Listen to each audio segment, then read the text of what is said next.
Welcome to chapter 6 of your lecture for histology. This is adipose tissue. Last time we have discussed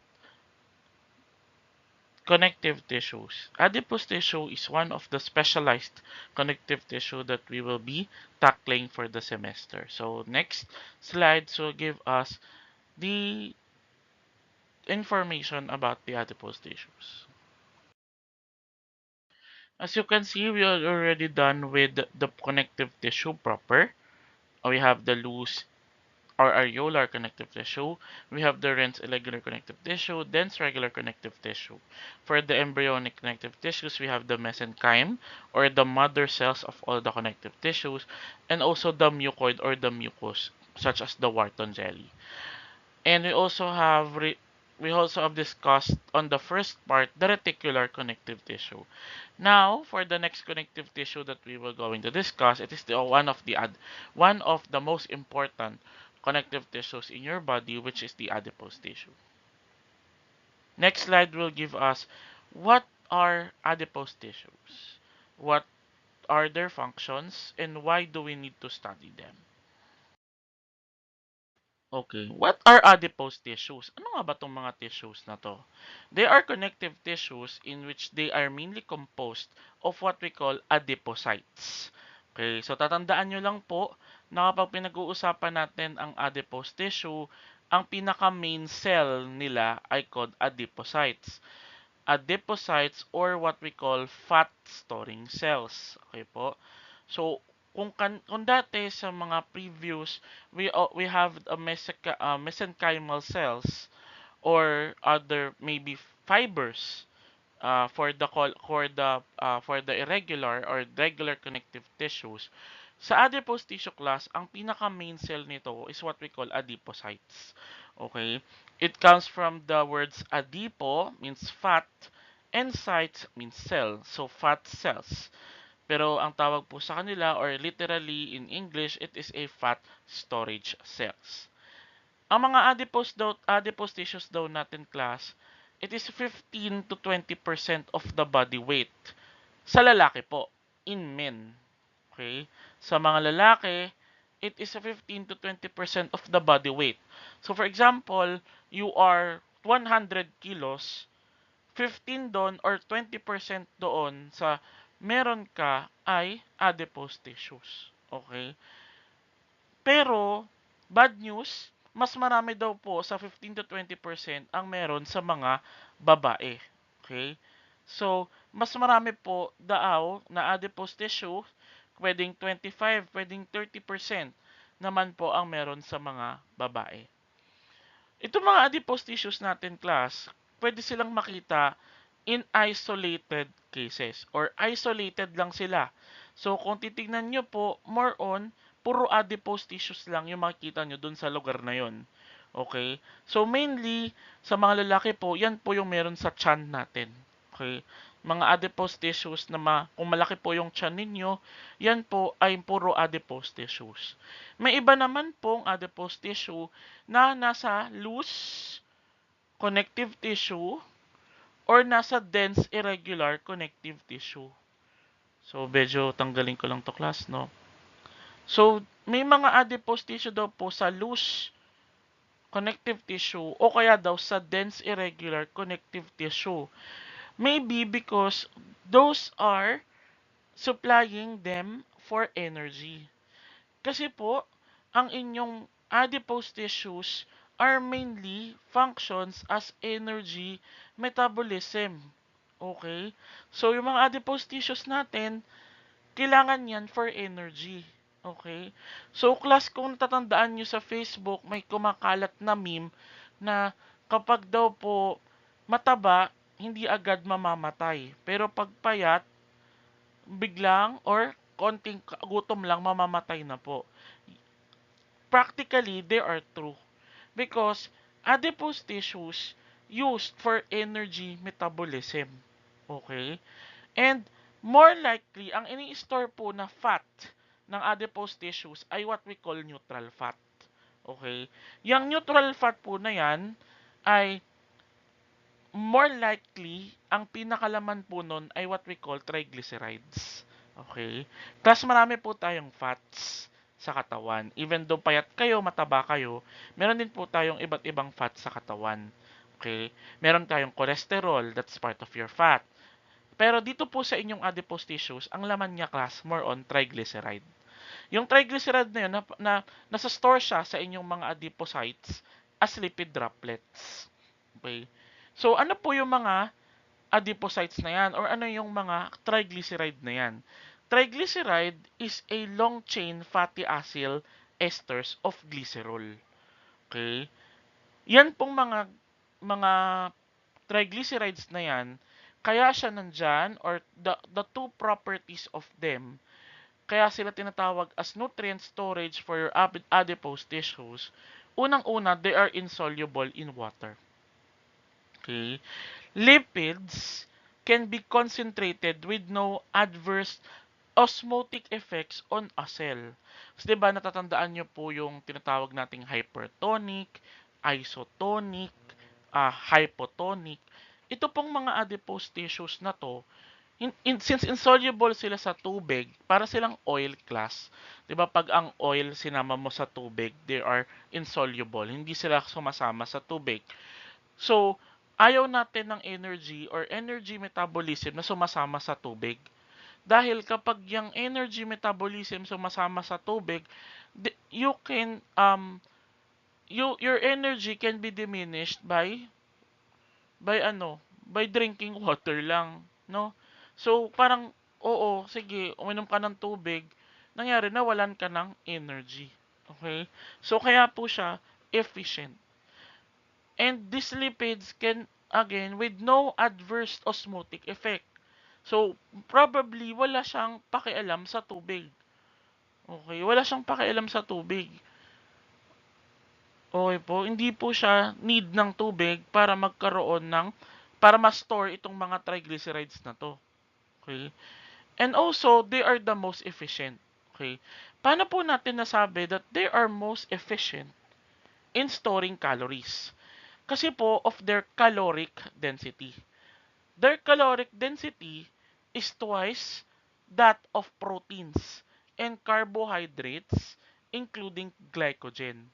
Natatandaan nyo ba, class, ng organic chemistry ninyo, you have a topic about sugar, carbohydrates, pero more of that on your biochemistry. Kung may biochemistry na po kayo, siguro kilala nyo na si glycogen, kilala nyo na si glucose, kilala nyo na si maltose, kilala nyo na si triglycerides. Okay? Kasi po, part po ng inyong biochemistry, mapag-aaralan nyo sila on your biochemistry.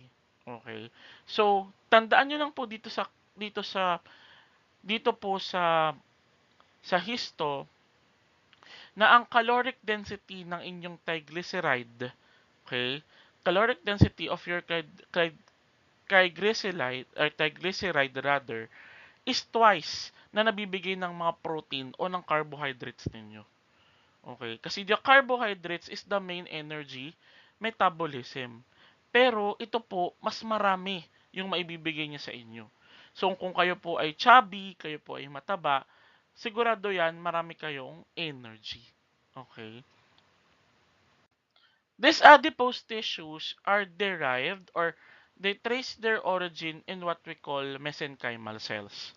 So, tatandaan nyo po sa connective tissues na meron tayong tinatawag na mesenchymal cells. These are cells na meron tayo noon pa lang tayo ay nasa embryo. Okay? So, these mesenchymal cells or stem cells can be differentiated into fibroblasts, yung gumagawa po ng mga collagen fibers or elastin fibers, and also lipoblast. Lipoblast class is a type of cell that can differentiate your two adipocytes. Okay? So, yan po ang pinagmulan ng inyong adipose tissues. It can be a multilocular adipocyte or it can be a unilocular adipocyte. Okay? So these are your adipose tissues. Okay?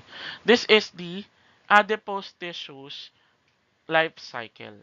From a mesenchymal cells, it can be differentiated into what? Fibroblast and lipoblast. This lipoblast can be multilocular adipocyte or a unilocular adipocyte. Okay? So, these adipocytes class are active cells metabolically. So, metabolically active sila, responding both nervous and hormonal stimuli. They also release hormones and various other important substances, and adipose tissue is now recognized as an endocrine organ at the center of nutritional homeostasis. Okay? So, part na rin po ang inyong adipose tissue ng inyong endocrine system. Dahil they release hormones. What hormones? We will tackle later. Okay? And with its unique physical properties, tissue rich in fat conducts heat poorly and provide thermal insulation for the body. Okay? So, hindi po kayo, kapag daw po may adipose tissues kayo, it can, um, it can conduct heat poorly. Okay? So, hindi kayo masyadong maiinitan because of your adipose tissues. And it provides thermal insulation for your body. Okay? And they also fill the spaces between other tissues. Kaya daw po yung ibang organs natin nagsistay in place. Also, this connective tissue or the subcutaneous layers of your adipose tissue help shape the body surface and cushion regions subjected for repeated mechanical stress. So, ulitin ko class, no? Help daw siya sa shape ng inyong body surface. So, dahil nga they are filling spaces of your other tissues, they are making shape in your body. And also, siya din daw po yung sisilbing cushion. So, ano po ba yung cushion o kutsyon sa Tagalog? These cushions are para siyang malalambot na foam na pwedeng, pwede siyang maging parte or pwede siyang maging cushion daw po ng mga region na sobra-sobra ang mechanical stress.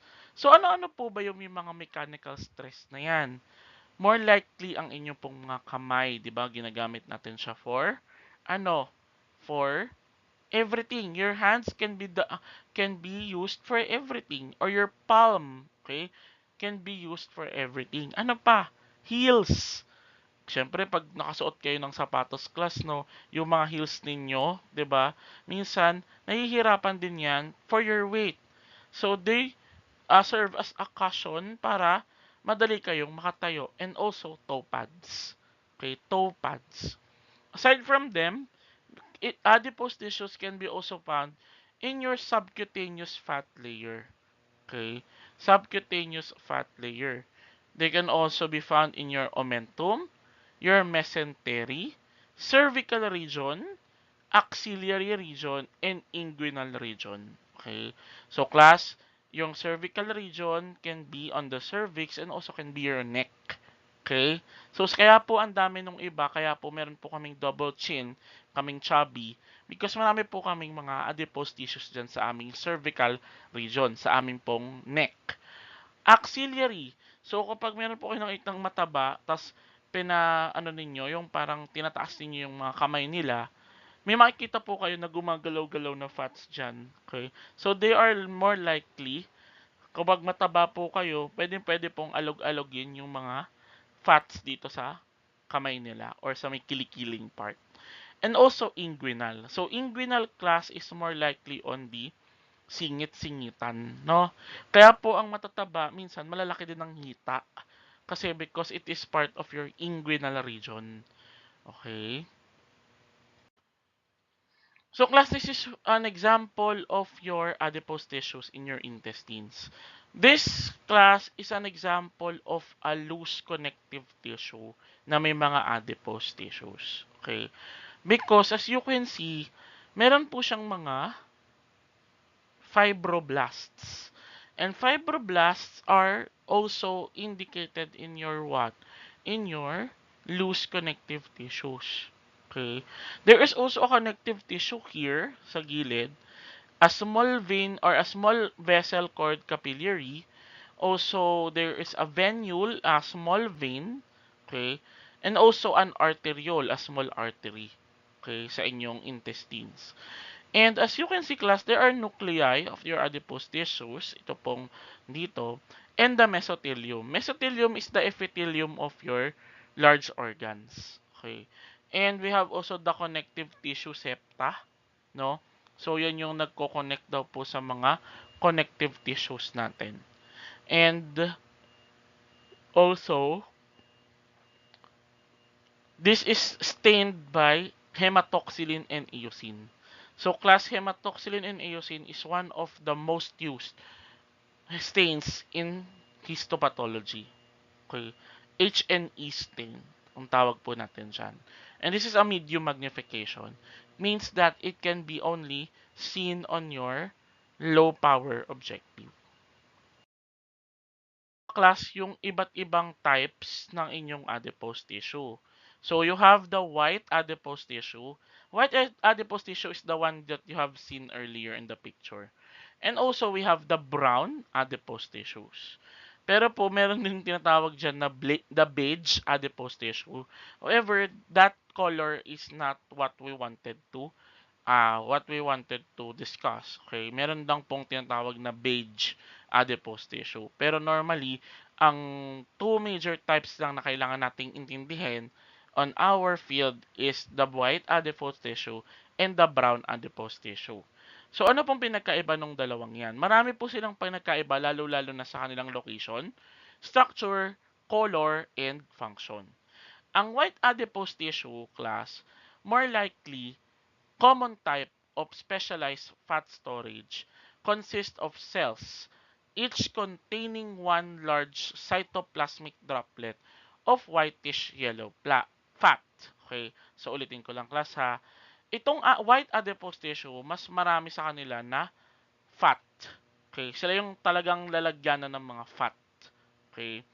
Samantalang itong brown adipose tissues, yes, they have lipid droplets, pero meron din po silang mga mitochondrion.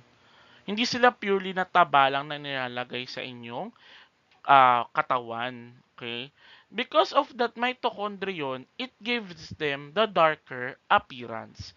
Hindi po sila katulad ng white adipose tissue na puting-puti talaga yung laman. Okay? Also, your brown adipocytes release heat and function to warm the blood. So, more likely po pang energy production si brown adipose tissue. Both types of your adipose tissues have a rich blood supply and adipocytes. Unlike daw po sa ibang connective tissue na surrounded by thin external lamina containing type 4 collagen. So again, class, na-discuss na natin yung mga collagen on the previous discussion for connective tissues. So ito daw mga adipose tissue na to, marami silang mga adipocyte and blood supply. Hindi daw katulad nung ibang tissue or ibang connective tissue na puro collagen. Sila class, no, we will be first tackling the white adipose tissue. White adipose tissue is a relatively long-term energy storage. So, itong mga adipose tissues na to, talagang for energy storage sila. As in, dyan mo i-store yung kailangan mong mga energy or mga kailangan mong lipids. Pag naubusan na, saka lang sila lalabas dyan. Okay? Adipocytes of your white adipose tissues are spherical. Okay? Is spherical when isolated. So, kapag isolated daw po sila talagang, ano sila? They are bilog na bilog. And also, polyhedral daw naman sila kapag closely packed in situ. Ano po yung closely packed in situ, sir? Yan po ay mga magkakadikit na fats. Closely packed in situ. Okay? In situ means sa loob ng inyong katawan. These adipose tissues are completely developed. Kapag daw po na-develop sila, tuloy-tuloy sila, they will become very large. Okay? Consist of a single huge droplet of lipid filling almost the entire cell. So, paano ko po siya i-relate sa inyo para ma-visualize ninyo? Isipin nyo daw po, ang mga adipose tissues ay mga balloons. Mga balloons, lobo. Okay? Try nyo siyang lagyan ng tubig. 'Di ba? So kapag nilagyan niyo po ng tubig ang lobo, makikita ninyo na meron siyang lamang malalaking tubig. Okay? Storage ng tubig na napakadami. Okay? Ito daw pong mga to is what we call yung tubig sa loob nun kapag pinotok nyo. Those are called the single huge droplet of lipid. Kapag inisip nyo na they are adipose tissues or white adipose tissues. Okay. They are very large. Kung papansin po ninyo, may ano dito class, meron siyang measurement. 50 to 150 micrometer. Okay. So medyo malaki na po yan kung tutuusin. Okay. Sobrang laki na nila class. Ang shape daw po ng mga yan, dahil daw sa large droplets of triglyceride, they are called unilocular. So ano po yung unilocular? Okay, they are unilocular because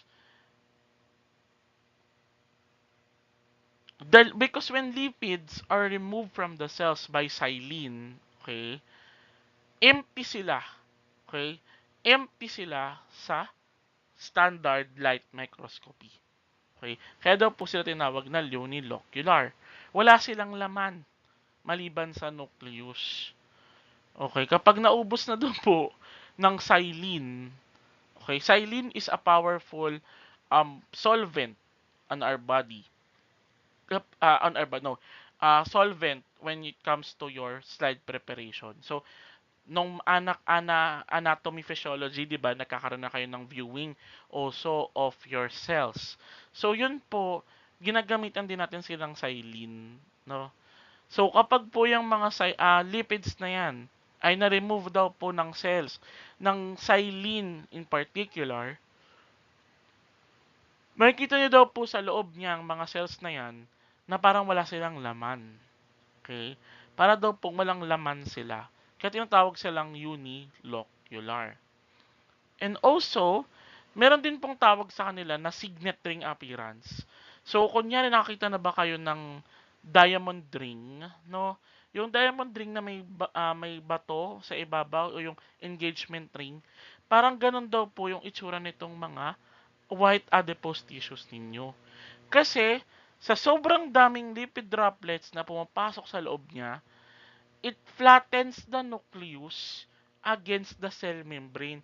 So, parang tinutulak niya daw po yung mga nucleus ng cells na to papunta sa gilid. Okay? This membrane and the thin rim of cytoplasm that remains after dissolution of the stored lipid may shrink, pwede daw po mag-shrink, lumiit, collapse, or rupture. Pwede din daw pong ma-distort at yung tissue structure niya pwedeng masira ng tuluyan. Kasi more likely itong mga adipose tissues na to ay pwedeng pumutok. Okay?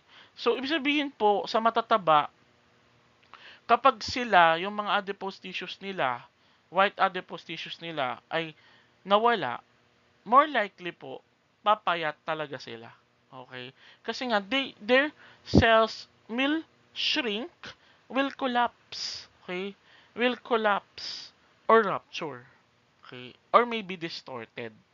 So, kaya po, nangyari, yung mga fats na matataba, kikita nyo sila na matataba sila, pero pag po nakita nyo pumayat sila, makikita ninyo na wala na yung taba nila.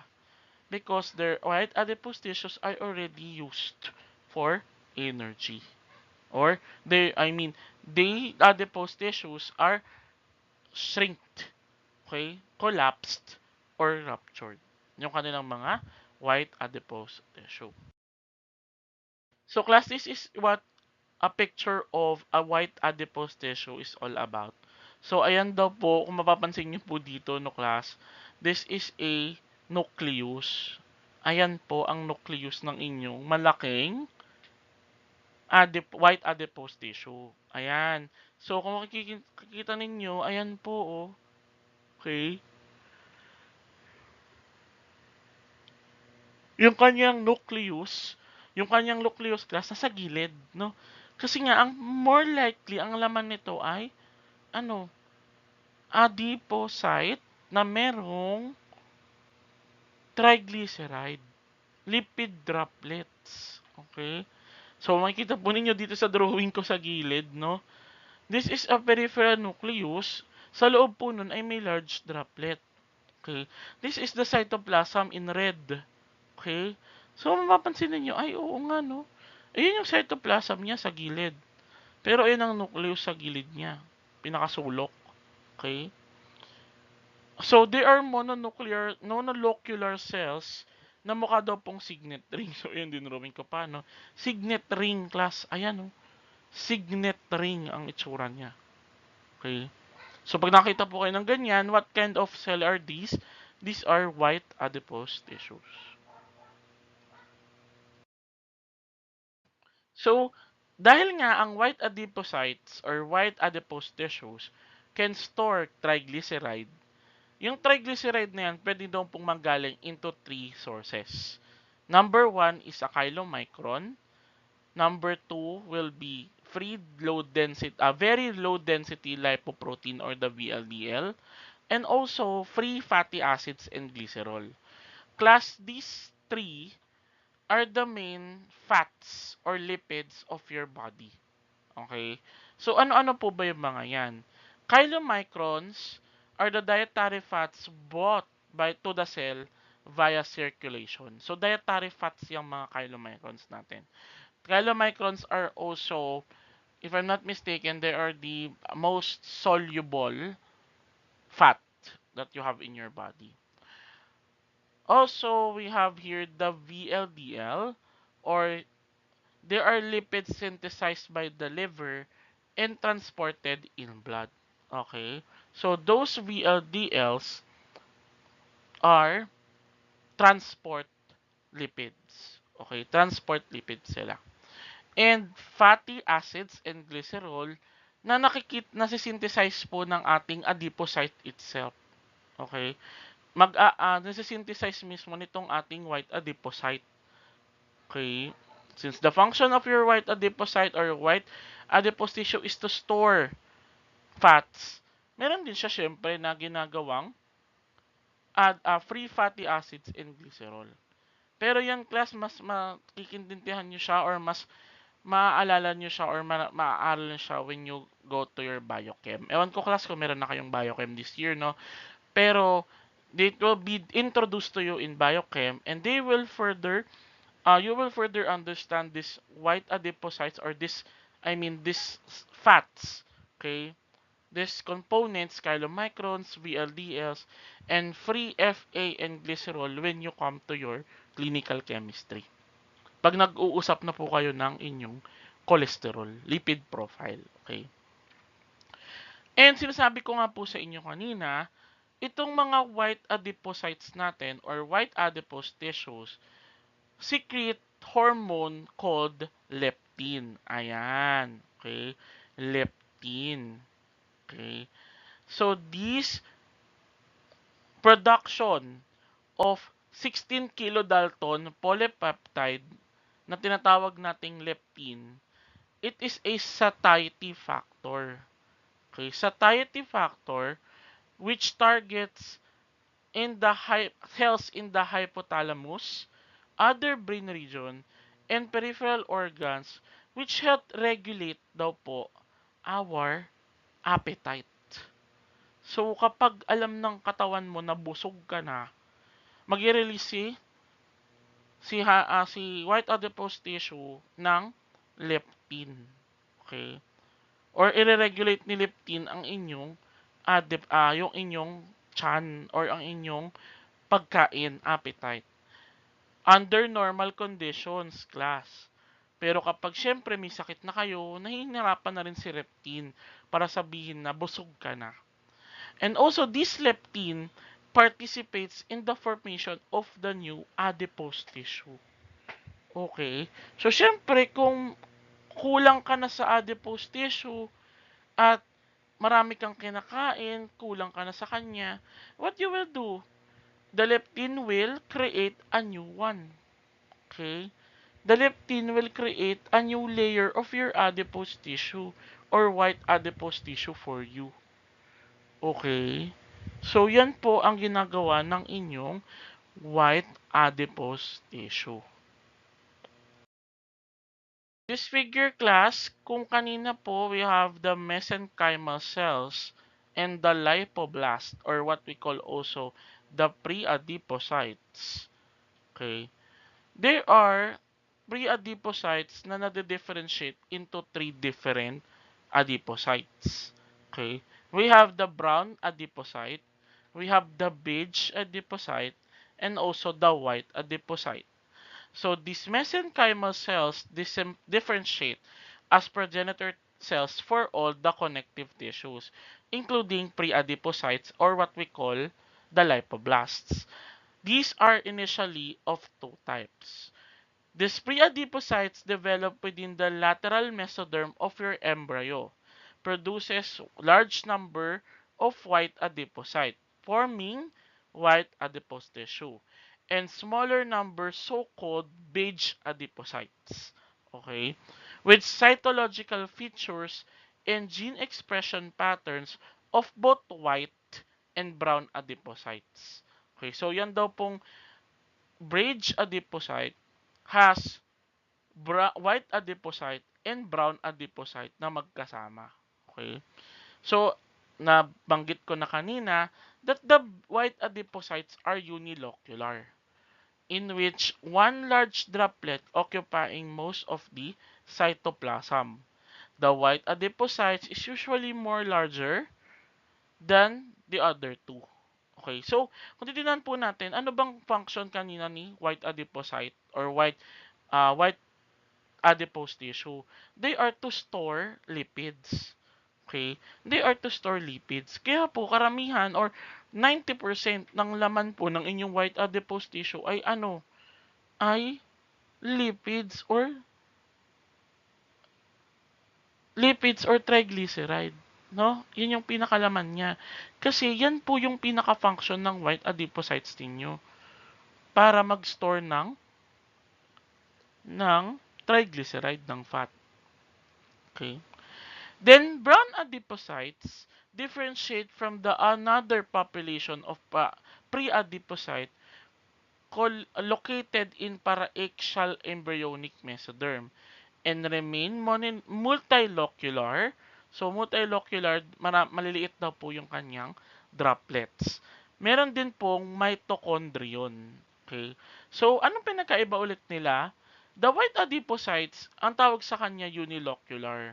Unilocular kasi itong buong to, yun yung pinaka-single droplet niya. Kaya tinatawag siyang unilocular. And also, di ba sabi ko sa inyo kanina, kaya siya tinawag na unilocular dahil almost wala kayong makikita sa loob niyan. Dahil nga puting-puti, puro lipids. However, in your brown adipocytes, they are multilocular. Okay, multilocular sila, konti lang yung kanilang lipid droplets. Pero they have what we call the mitochondrion. Okay, may mga mitochondrion po sa loob nila. Okay, yung mga brown adipocytes ninyo. Mitochondrial metabolism of lipid in brown adipocytes releases heat rather than ATP. Init daw po ang nare-release niya, hindi daw po energy. Okay? Cells functioning as brown adipocyte can also develop from beige adipocytes during adaptation to cold temperatures. Okay? So, more on the brown adipocyte on the next slide. So again, the third and second most important tissue of your adipose tissue is your brown adipose tissue. So, pangalawa po siya sa importante because sabi ko nga sa inyo kanina, yung beige, hindi naman siya masyadong pinag-aaralan dito, no? Hindi siya masyadong need tandaan. Pero tandaan nyo lang po na pwede siyang ma-convert into brown adipose tissue once na kinailangan niyang ma-convert into brown adipose tissue. So ano ba yung mga brown adipose tissues ninyo? Your brown adipose tissues is 2 to 5% of newborn body weight. Okay? 2 to 5% ng isang newborn body weight. So kung kayo ay 4 kilos nung bata po kayo or 6 kilos nung bata po kayo, 2 to 5% po doon ay brown adipocyte. Okay? And also, they greatly reduced during childhood and adolescence. So, uunti daw po sila kapag childhood ninyo and adolescence. Kasi, you are starting to eat plenty of food. Okay? Plenty of food. Okay?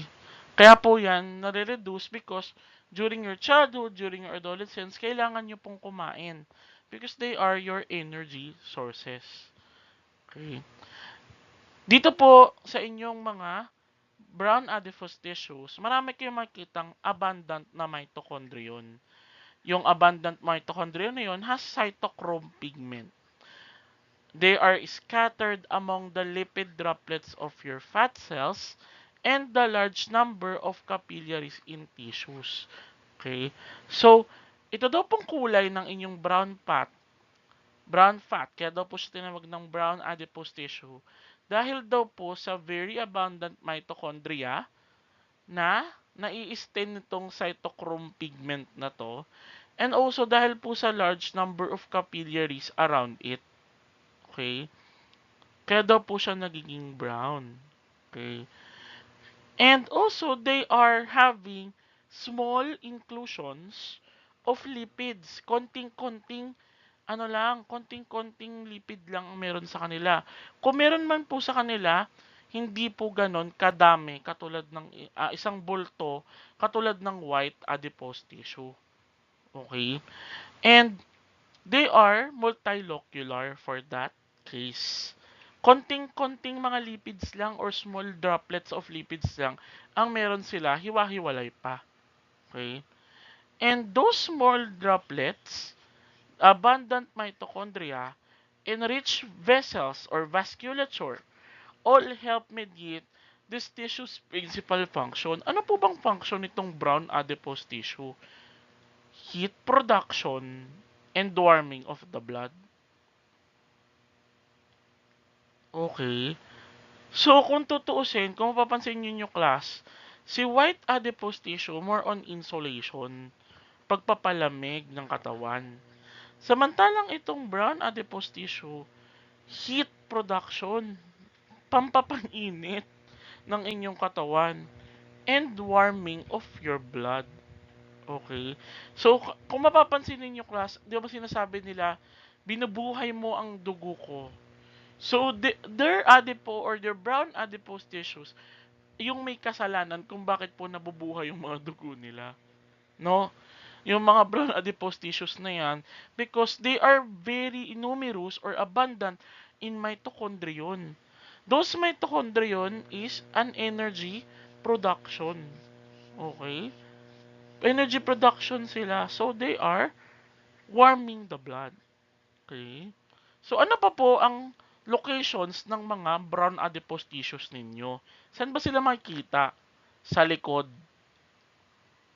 Okay? Ano pa? Sa neck. Meron din daw po tayong sa neck niyan. Sa shoulder. Okay? Sa mga nagagalaw po na parte ng inyong katawan, meron din po yung brown adipose tissue. Sa loob naman class, meron kayong makikita dyan sa adults o sa matatanda. Found in scattered areas ang inyong brown adipose tissue, more likely sa inyong mga kidneys. Okay? Meron din po siyang sa adrenal glands.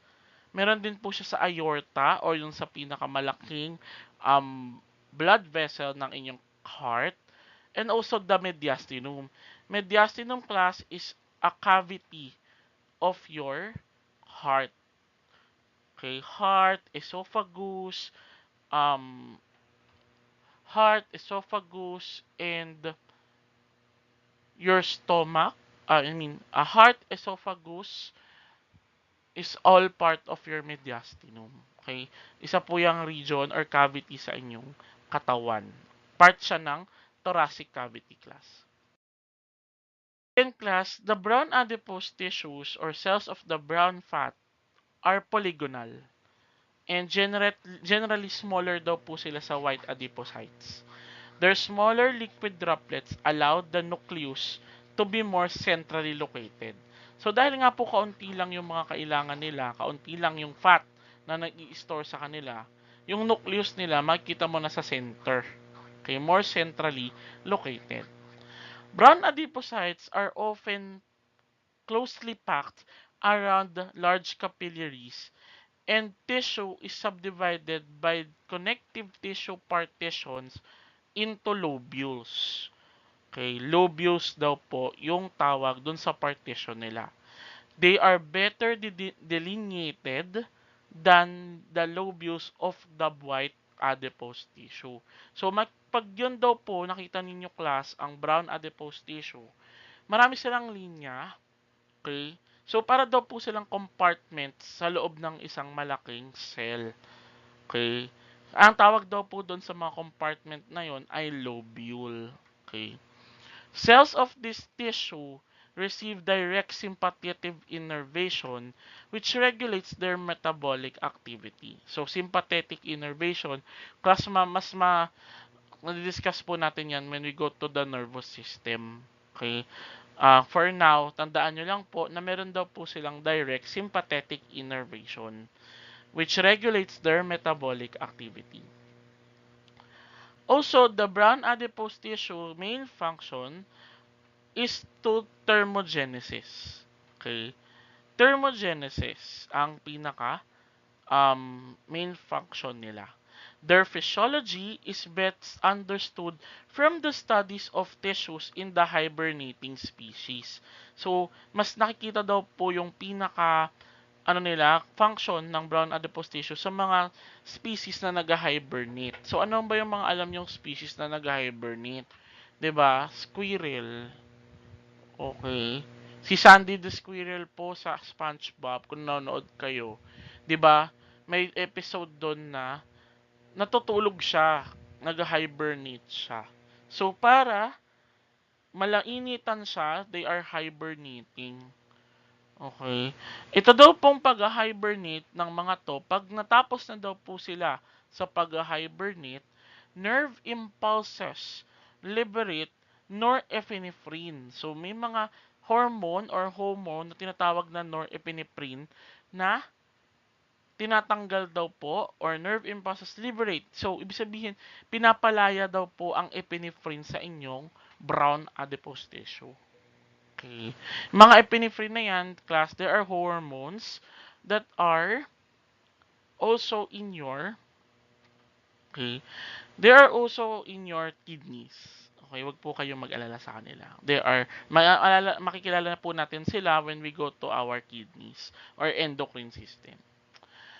As in the white fat, this neurotransmitter or norepinephrine activates the hormone-sensitive lipase of your adipocytes, promoting hydrolysis of triglycerides to fatty acids and glycerol.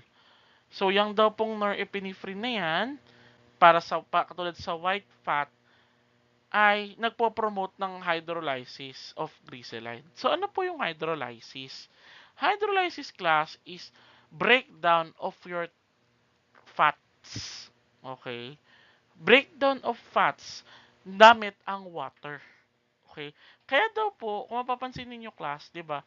May mga matataba na ang ginagawa lang nila uminom ng tubig. Okay? Because they are doing hydrolysis for their triglycerides. Okay?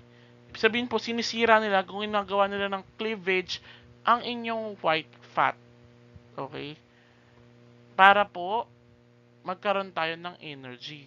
Those energies are converted into fatty acids and glycerol. Okay? So, yung mga fatty acids at glycerol na yan will be converted to what? To glucose or to glycogen para mag-support sa glycolysis or energy production. Medyo matagal-tagal lang sa class kasi hindi naman yun yung ginagawa talaga niya. Okay? However, unlike the process in white fat, liberated fatty acids of monomolecular adipocytes are not released.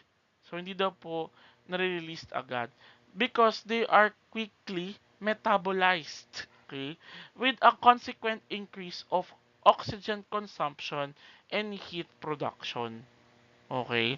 This raises the temperature within the tissue and warms the locally circulating blood, which then distributes the heat throughout the body. Okay? So, yun daw pong mga yon, yung mga fatty acids and glycerol ng brown adipose tissue, hindi daw po sila nare-release as fatty acids. Okay, yung fatty acids pala niya, I mean, sorry class. Yung fatty acids daw po nila, hindi agad nare-release. Kasi daw po yun po yung ginagamit nila to increase the oxygen consumption and heat production. Okay.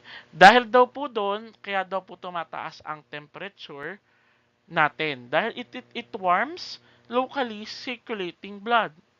Okay. Which then distributes the heat throughout the body. Kaya po yung mga nag-hibernate, yung mga hindi napapakawalang fatty acids, mainit pa rin. They considered pa din as mainit na. O, kaya pa nilang, mabubuhay pa sila, okay? Because, di ba sabi natin kapag mainit ang isang tao, buhay pa. Kasi pag malamig na bangkay na, they are dead. So, itong mga to, kaya po ang mga nag-hibernate, mga natutulog ng matagal, talagang buhay pa po. Okay, nagigising pa sila because their brown adipose tissues or the fatty acids that is liberated from their brown adipose tissues are used, synthesized to become their heat. Okay? Para po mainitan sila. Okay? Kahit sobrang lamig, di ba pag nag-hibernate yung mga squirrel, nasa malamig silang part. So kahit malamig po, they can sleep. Okay, they can sleep. Hindi yung sobrang, hindi sila mag-yelo. Because the heat in their brown adipocytes is, ano, is produced. Okay, kaya po, mainit pa din yung kapakiramdam nila. Heat production in brown adipocytes is greater than that of other cells because daw po sa loob ng kanilang inner mitochondrial membranes, meron po silang tinatawag nitong UCP1. Okay, itong UCP1 o tinatawag din daw po natin na thermogenin. Okay? Kaya daw po tumataas, okay, ang kanilang heat production dahil daw po sa mito nila, sa loob ng kanilang mitochondrion, meron silang level nitong transmembrane protein na tinatawag nating UCP1 or thermogenin. Okay?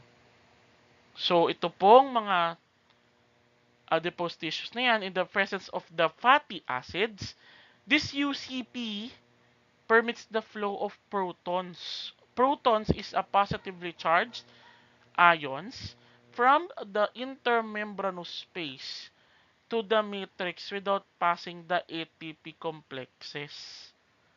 Okay, kaya daw po hindi itong mga fatty acids na to, hindi sila nagiging energy. What they have been was to become heat. Okay? Kaya 'di ba kasabi ko kanina dun sa unang-unang introduction, your brown adipose tissues does not provide energy. They provide heat. Okay? Because of this UCP1. Yung mga fatty acids nyo to UCP1, ang UCP1 pinopermit niya yung flow ng proton. So proton is a positively charged ions para hindi na daw po pumunta sa ATP synthetase complex. So, para hindi siya maging energy. Okay? Imbis daw po na ma-produce ang ATP, the energy associated with the proton flow dissipates as heat. Okay? Kaya daw po yan, kaya po nag-iinit ang ating mga katawan because of that UCP1 or init. Okay? So kasama doon daw po ang ang water ang O2 consumption or the oxygen consumption and the heat production. Okay? So tandaan po natin ang mga terms na to. Uncoupling protein 1 or thermogenin, heat production is kaya daw po tumataas ang heat production because of them. Okay, anong function ng brown adipose tissue? Thermogenesis or heat producing.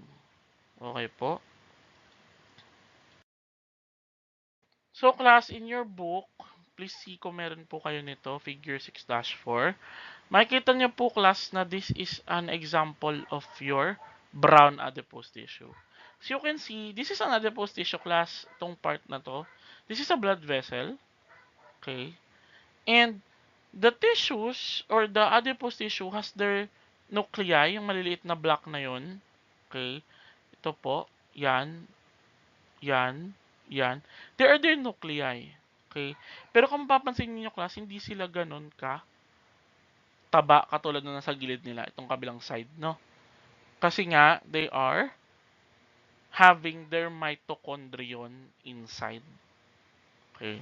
Sa loob daw po ng inyong multilocular adipocyte, katulad po nito, okay, nasa B, ayan po na pinapansin natin sa artist diagram na ayan yung nucleus sa malaking gitna, may mga lipid droplets, yes, pero may mga mitochondrion na madami din sa gilid.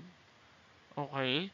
It is also shown that the parasympathetic nerve ending that releases norepinephrine to stimulate heat. Okay? So, yung epinephrine na yan will release heat. Anong inirelease niya? Fatty acids and glycerol. Pero, yung glycerol or yung fatty acid, nakokouple po siya doon sa UCP1 or thermogenin. Kaya nasisynthesize siya into heat.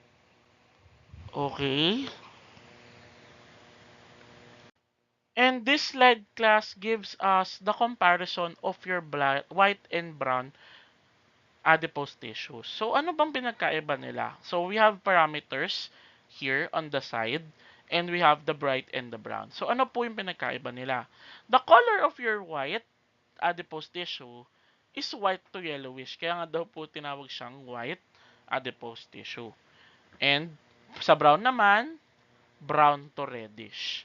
So, ang fat droplets naman, okay, sa white daw po, unilocular or puro taba or puro fat droplets yung meron sa kanya. Because the function of your white adipose tissue is to what? Is to store fats. Okay, hindi naman siya for um, thermogenesis or heat insulation and also to store fat. And sa brown naman po, marami, multilocular. Hindi siya nasa isang place lang. So ano yung distribution naman ng dalawang to? Ang white, widely. Ang brown, localized. Okay? In terms of vascularity, okay, vessels na dadaan. Less vascular daw po ang white, more vascular naman po ang brown. So maraming blood vessels po sa gilid ng brown dahil nga they are going to warm the blood. Kaya po maraming vessels sa gilid. So effects daw po sa starvation, easily lost kapag pag nagugutom kayo, mauubusan daw po kayo ng white adipose tissue. Kasi nga, the starvation o kapag di kayo kumain, more likely, wala kayong production of your sugar. Since wala kayong production of sugar, ang gagawin ng katawan ninyo, hahanap ng another sources. So, kaya nagkakaroon ng lipolysis of your white adipose tissue. Kapag nagutom po kayo, mauubusan po kayo ng white adipose tissue. And also, kapag sa brown, hindi siya ganon ka nauubos. Okay? Kaya nga yes, nag-hydrolysis siya, pero yung hydrolysis niya, ginagawa lang niyang, pangpainit ng blood. Okay? Pangkakulo ng dugo for you to stay alive. Okay? And that's it, class, for chapter 6. I hope you understand the lesson.